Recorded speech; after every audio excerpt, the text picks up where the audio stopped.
Okay, I'm going to try to show you how I embroider anything on a stuffed animal. Here I have here I have it's literally just a fail, but we're gonna put a face on it or a nose on it. I'm gonna do a cat nose, or the dog cat face thing. Um, so you find the front, the part that you're going to work on, and you can take your needle from any direction because you're going to put it in and you're going to push it out in the spot that you want it visible. Okay, I know that's kind of hard to, that doesn't make a ton of sense, but so I put it in on the side because I want it to come out here in the middle. Okay, so I'm going to pull it through most of the way and I'm going to stop because I need to be able to sew this tail in later. And then I'm going to go put it back through the front in the direction or in the spot that I need the stitch to go. In this case, it's going to be slightly below the spot it came out. And I'm going to push the needle up and back out the next place that I want the stitch to be visible. So it's going in here, out here, and I'm pulling out here. Okay? So now I'm going to go back and make another point.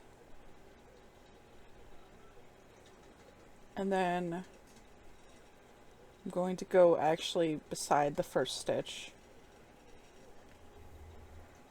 because I want to make some lines.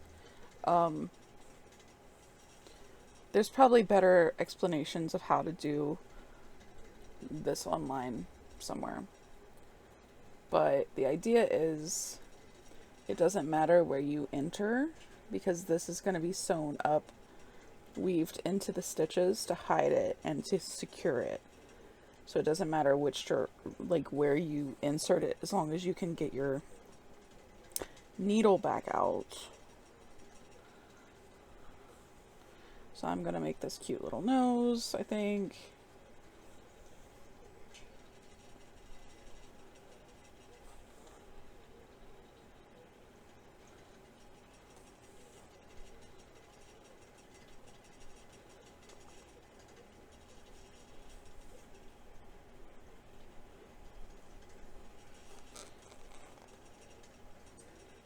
Tail doesn't get too stuck.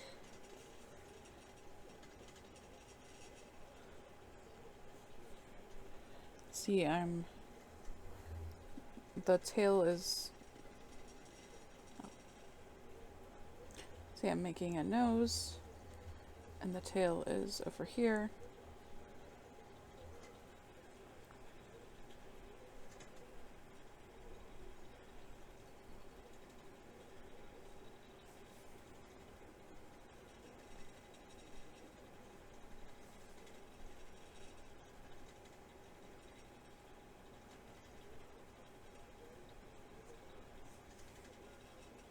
And then once I've done enough for the nose, we'll call that good for now, for the example. And then I'm going to make another, the rest of the mouth kind of. So I'm going to pull it down from where it ended to where it goes in.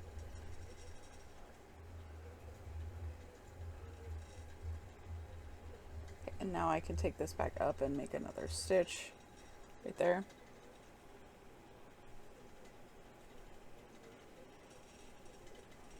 You just kind of have to look at it and see where you can put the needle and where it can come out and where to go next.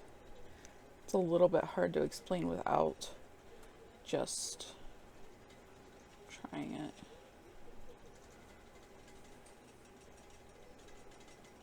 I'm running out of yarn for this example.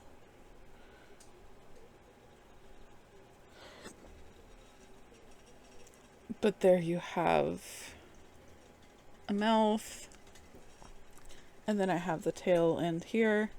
You can put your tail back where you started, like the same stitch, if you do that. And I can tell you why this is a good idea. You do that. Now you have both tails coming out the same hole. Now you can take those tails, you can tie them like this. I'm doing a double knot. It depends on the yarn you have. Sometimes you can't. So now I have them tied right here. So now this is secure. But now I take a hook and I take this yarn and I'm going to find a hole nearby and then come up through that hole that the stitches are in. I'm going to grab the yarn and pull it through. This might take a couple tries. See, I got it a little bit closer in there. I'm going to do it again somewhere else, just so I don't disturb all the stuffing there. I'm going to grab it and pull it in. Then I'm going to grab it and pull it inside again. One more time should do it. Now you pull your hook out. Try not to disturb the stuffing too much. And now you can't see where I came in or out with the yarn. I hope that helps. If you have any questions, please let me know. I will try to answer them to the best of my ability. Thank you.